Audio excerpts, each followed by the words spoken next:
بسم الله الرحمن الرحيم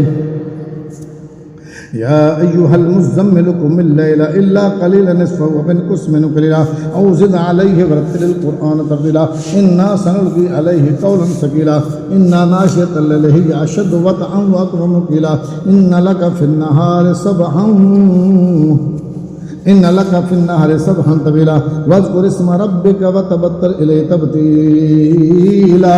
رب المشرق والمغرب لا إله إلا هو فاتخذه وكيلا واصبر على ما يقولون واهجرهم هجرا جميلا وذرني والمكذبين أولي النعمة ومهلهم قليلا إن لدينا أنكالا وجحيما وطعاما ذا غصة وعذابا أليما يوم ترجف الأرض والجبال وكانت الجبال كثيبا مهيلا إنا أرسلنا إليكم رسولا شاهدا عليكم كما أرسلنا إلى فرعون رسولا فعصى فرعون الرسول فأخذناه أخذا وبيلا فكيف تتقون إن كفرتم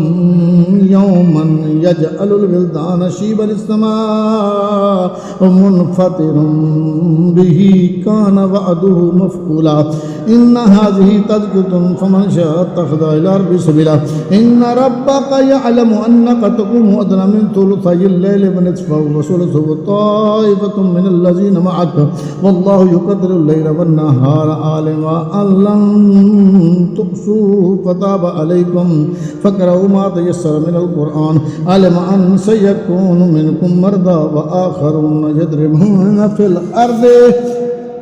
يبتغون من فضل الله وآخرون يقاتلون في سبيل الله فاقرؤوا ما تيسر منه وأقيموا الصلاة وآتوا الزكاة وأقرضوا الله قرضا حسنا وما تقدموا لأنفسكم من خير تجدوه عند الله وخيرا وأعظم أجرا